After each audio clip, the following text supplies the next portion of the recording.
বলছি এভাবে আর কতদিন? হ্যাঁ, একে তো নিজে বসে বসে খাচ্ছিস, তারপরে কোথা থেকে জুটে এনেছিস এক বন্ধু যে কিনা এই বাড়ি থেকে যাওয়ার কোন নামই নিচ্ছে না। আহা বাবা, কি বলছো তুমি এসব? পাশের ঘরে ও শুয়ে রয়েছে, ও তো সব শুনে ফেলবে। আরে শুনুক না, শোনার জন্যই তো বলছি। বলি এভাবে মানুষের বাড়িতে এসে আর কতদিন থাকবে? হ্যাঁ, নতুন চাকরি পেয়েছি, বুঝতেই পারছো বাবা। এই শহরে ওর চেনা জানা বলতে কেউই নেই। ও এই মাসের বেতনটা পেলেই ও বাসা ভাড়া করে চলে যাবে। আমাকে ওসব গল্প শোনাতে আসিস না তো। এভাবে ফ্রিতে থাকার জায়গা পেলে কেউ আর যেতে চায় না। কোথা থেকে সব এসে যে জোটে আমার কপালে, যত জ্বালা সব আমার। না, এভাবে আর নয়। সত্যি নিজের বিবেকের কাছেই খারাপ লাগছে। এভাবে অন্যের বাড়িতে পড়ে থাকার চেয়ে, তাদেরকে কষ্ট দেওয়ার চেয়ে চলে যাওয়াই বোধহয় ভালো হবে। তখনই উঠে বাড়ি থেকে বেরিয়ে আসলাম। যেভাবেই হোক অন্তত একটা থাকার জায়গা খুঁজে বের করতে হবে। সেই সকাল থেকে খুঁজে খুঁজে কোথাও তেমন একটা মেস বা বাসা ভাড়া পেলাম না। যেখানেই যাচ্ছি না শুনতে পাচ্ছি। এত বড় শহরে থাকার মতো অন্তত একটা জায়গা কি পাবো না? খুঁজতে খুঁজতে প্রায় ক্লান্ত। অবশেষে একটি চায়ের দোকানে গিয়ে বসলাম। একটা চা দিন তো চাচা। এই এখনই দিচ্ছি। আচ্ছা চাচা, আশেপাশে থাকার মতো কি কোনো একটা বাসা ভাড়া পাওয়া যাবে? তো কেমন বাসা আপনি খুঁজছেন শুনি? আমার নিজের থাকার মতো একটা জায়গা হলেই হবে। আসলে নতুন চাকরি পেয়েছি তো এই শহরে, এখনো হাতে টাকা পয়সাও নেই, তাই একটু বিপদে পড়ে আছি। আচ্ছা আচ্ছা, ঠিক আছে। আপনার চেনা জানা কোথাও থাকলে যদি বলতেন। হ্যাঁ, তা আছে বটে, তবে আচ্ছা, এখন কি কিছু টাকা দিতে পারবেন? অল্প কিছু টাকা দিতে পারবো, তবে এ মাসের মাইনে পেলে আর সমস্যা থাকবে না। আচ্ছা ঠিক আছে, চলুন আপনি আমার বাড়িতেই উঠুন। আচ্ছা ঠিক আছে। শহরের প্রায় শেষের দিকে বেশ পুরনো একটা বাড়িতে উনি আমাকে নিয়ে আসলেন। বাড়ির বাইরে লেখা ভুবন ভিলা। দোতলা বাড়িটি দেখতে পুরনো হলেও মোটামুটি খারাপ না। বলছি, এখানে আর কেউ থাকে না? একদমই নিরিবিলি জায়গা দেখছি। হ্যাঁ হ্যাঁ, মানে থাকতো। কেন থাকবে না? আসলে এ বাড়ির মালিক যিনি, সে এখানে থাকে না, সে বিদেশে থাকে। আমি এখানে দেখাশোনা করি। দোতলার ওই জেলে কোঠায় একটি রুম আছে, যদি আপনি চান তাহলে সেখানে আমি আপনাকে থাকার ব্যবস্থা করে দিতে পারি। যাই হোক, অন্তত থাকতে তো পারবো। চলুন ঘরে গিয়ে আপনাকে দেখিয়ে আনি। আচ্ছা চলুন। ছাদে গিয়ে দেখলাম এক কোনায় একটি মাত্র রুম, আর বাড়িটির পাশেই গাছপালায় ঘেরা ঘন জঙ্গল। বেশ গা ছমছমে পরিবেশ। এখানে আগে কি কেউ ভাড়া থেকেছে? হ্যাঁ থাকতো, মানে অবশ্য অনেক আগে। এখন কেউ থাকে না। আপনি এত করে বললেন, আপনার উপকার হবে এটা ভেবে আপনাকে এখানে আনলাম আর কি। যদি থাকতে না চাও তবে বলো। না না, আমার কোনো সমস্যা নেই, আমি থাকবো। মাসের মাঝামাঝি সময়ে এমন কোনো ভাড়া বাড়িও তো খুঁজে পাচ্ছি না, তাই আপাতত এখানেই থাকি। পরবর্তীতে ভালোবাসা পেলে আর সেখানে চলে যাব। কিছু ভাবছেন নাকি? না মানে বলছি, আমি কি আজকে এখানে থাকতে পারি? হ্যাঁ অবশ্যই থাকতে পারবেন না কেন? আমি বরং আপনার জন্য ঘরটা পরিষ্কার করে রাখি। আপনি জিনিসপত্র নিয়ে আসুন, কেমন? অনেক ধন্যবাদ আপনাকে। যদি কিছু হাত খরচের টাকাটা। আচ্ছা ঠিক আছে, আমি আপনাকে কিছু টাকা দিচ্ছি এখনই। শুধু শুধুই তোদের অনেক কষ্ট দিলাম রে, কিছু মনে করিস না।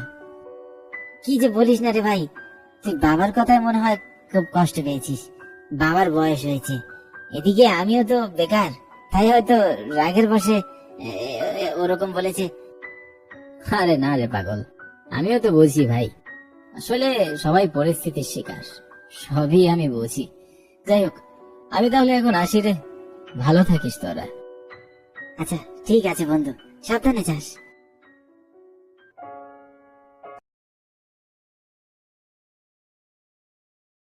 বন্ধুর বাড়ি থেকে বিদায় নিয়ে নতুন ভুবন ভিলায় আমি যেতে শুরু করলাম। জিনিসপত্র সব রাখার পর ঘর গুছিয়ে নিতে প্রায় রাত হয়ে গেল। অবশ্য নিজের বলতে সামান্য কয়েকটা জামা কাপড় ছাড়া আর কিছুই নেই। অফিস ফাইলগুলো খুলে দেখছিলাম। বাড়ির চিলেকোঠার ঘরে রাতের বেলায় এমন নির্জন পরিবেশ, অনেক শান্তি অনুভব করছি। আর ঘর ভাড়া তো খুবই কম। এ বাড়িতে শহরের অন্যান্য বাড়ির মতো কোলাহল হইচইপূর্ণ কিছুই নেই। হয়তো নির্জন বলে এখানে কেউ থাকতেও চায় না। তাছাড়া আশেপাশে তেমন কোনো ঘর বাড়িও নেই। না, এখনই লোডশেডিং হতে হলো। টেবিলের উপর একটি মোমবাতি জ্বালিয়ে রাখলাম। বাইরে থেকে জানালা দিয়ে ফুরফুরে বাতাস আর জ্যোৎস্নার আলো ঘরে ঢুকেছে। লোডশেডিং যেন এই পরিবেশটাকে আরো বেশি ভুতুড়ে করে তুলল। জানালার দিকে তাকাতে হঠাৎ মনে হলো ছাদের শেষ প্রান্তে কেউ একজন বসে আছে। তখন রাত প্রায় 11টা বাজে। এত রাতে ছাদে কে আসবে? নিচের দরজাটাও তো আটকানো। তাছাড়া এখানে তো আর কেউই থাকে না। দেখার ভুল নাকি সত্যি কাউকে দেখলাম? দরজাটা খুলে আমি বাইরে আসলাম, কিন্তু কই, কোথাও তো কেউই নেই। পুরো ছাদটা একদম ফাঁকা। হয়তো অন্ধকারে গাছের কোনো ছায়াও দেখেছি হয়তো। ছাদের একপাশে গিয়ে দাঁড়ালাম। চারপাশে গাছপালা আর ঝোপঝাড়ের কারণে জঙ্গলের মতো একটা পরিবেশ হয়ে আছে। কেন জানি না মনে হচ্ছে আমার ঠিক পিছনে কেউ একজন জোরে জোরে শ্বাস নিচ্ছে আর ফ্যাকাশে গলায় কি যেন বলছে। পিছনে ঘুরে তাকালাম, মনে হলো দ্রুত চোখের সামনে থেকে কিছু একটা সরে গেল। এবার আমি চমকে উঠলাম। সত্যি কি এখানে কিছু আছে, নাকি নতুন জায়গা তাই এমন লাগছে? হয়তো চারিদিকে শুনশান নীরবতার কারণেও এমনটা হতে পারে। যেহেতু অনেক রাত হয়েছে, কাল সকালে অফিসে যেতে হবে, তাই আমি বিছানায় গিয়ে ঘুমিয়ে পড়লাম। পরদিন অফিসের কাজ ছেড়ে বিকেলের দিকে যখন বাড়িতে ফিরছিলাম, তখন হঠাৎ করে এলাকার একজন বয়স্ক লোক আমাকে পেছন থেকে ডাক দিয়ে বললেন, এই যে বাবা, এদিকে দাঁড়াও একটু, শোনো। আমাকে বলছেন? হ্যাঁ বাবা, তোমাকে কিছু বলবো। হ্যাঁ বলুন। বলছি, তুমি কি ওই ভুবন ভিলাটাতেই উঠেছো? হ্যাঁ, আমি ওখানেই নতুন উঠেছি। বলছি, এভাবে খোঁজ খবর না নিয়ে তোমার ওখানে ওঠা কিন্তু একদমই উচিত হয়নি। কিন্তু কেন? আসলে ওই বাড়িতে দোষ আছে। তুমি যদি পারো তবে ওই বাড়িটা ছেড়ে দাও, অন্য কোথাও গিয়ে থাকো বাবা। কিন্তু ঘর ভাড়া দেওয়ার সময় তো আমাকে তেমন কিছুই বলেনি। ওই কেয়ারটেকার নিমাই খুবই লোভী, টাকা দেখলে ওর হুঁশ থাকে না। তোমার ভালোর জন্যই বলছি বাবা, ছেড়ে দাও বাড়িটা। আচ্ছা ঠিক আছে, আমি ভেবে দেখব। কি জানি লোকটি কেন এই কথাটা বলল। সেদিন বাসায় ফেরার পর লোকটির কথা সারাক্ষণ আমার মাথায় ঘুরপাক খেতে লাগলো। কোনোভাবেই লোকটির কথা আমি ভুলতে পারছিলাম না। কি আছে এই বাড়িতে? নিরিবিলি জায়গা, এজন্যই হয়তো বলল নাকি? কোনো কারণ তো অবশ্যই আছে। সেদিন রাতের বেলায় বিছানায় শোয়ার পর অদ্ভুত রকমের কিছু আওয়াজ পাচ্ছিলাম। কখনো মনে হচ্ছিল কেউ ছাদে খুব দ্রুত হাঁটাচলা করছে, আবার কখনো একটি মেয়ের চাপা কান্নার আওয়াজ। ঘড়িতে তাকিয়ে দেখলাম রাত 1টা বাজে। আমি কোনোভাবে ঘুমাতে পারছিলাম না। বিছানা থেকে উঠে বসলাম। ঠিক তখনই লক্ষ্য করলাম জানালায় যেন কার ছায়া দেখা যাচ্ছে। কে কে কে ওখানে? আমি শিউলি, আমি এ বাড়িতেই থাকি। কি কি কি বলছেন আপনি? বেশ কিছুটা অবাক হয়ে আমি সাথে সাথে দরজাটা খুলে ছাদে বেরিয়ে আসলাম। বাইরে আসতেই আমি চমকে উঠলাম। সত্যি একটা মেয়ে দাঁড়িয়ে আছে। আপনি কে? আর এখানে থাকেন? আমাকে তো কেউ বলেনি। বলিনি, নাকি হয়তো ওরা বলতেই চায়নি। কি হচ্ছে এসব বাড়িতে?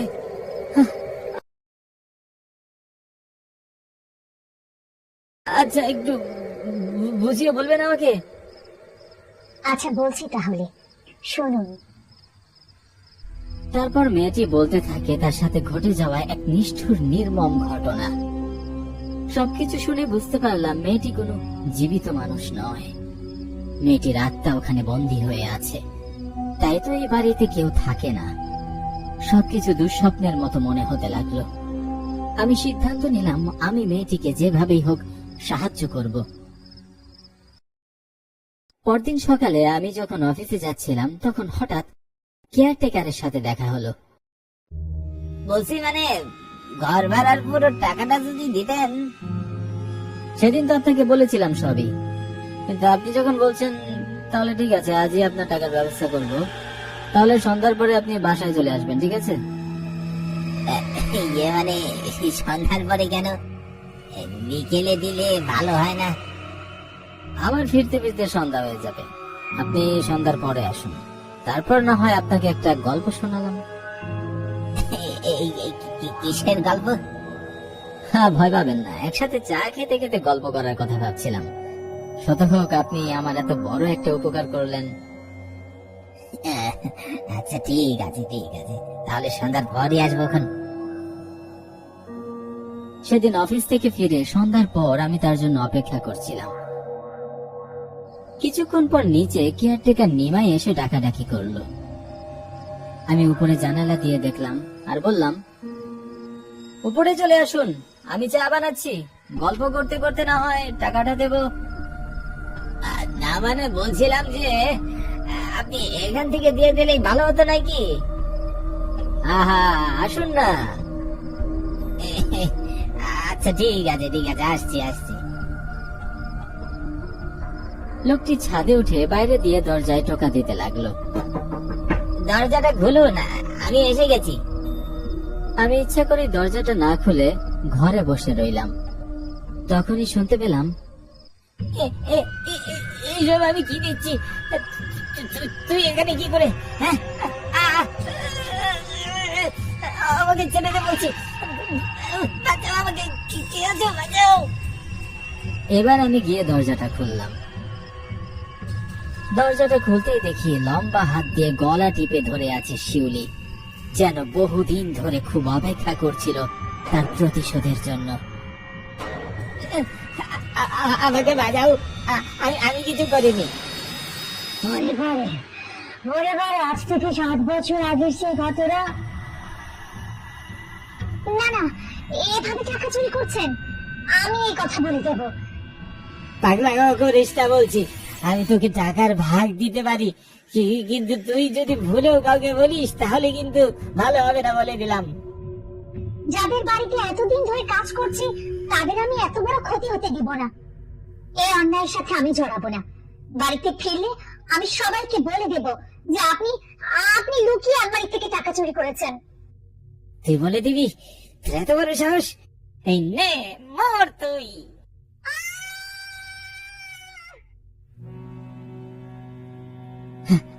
আমার অনেক বড় ভুল হয়ে গিয়েছে, আমার মাথা ঠিক ছিল না, আমাকে ক্ষমা করে দাও। তোর মতো শয়তানকে ক্ষমা করব? আমি মারা যাওয়ার পরও তুই মিথ্যা অপবাদ দিয়েছিলি আমার নামে।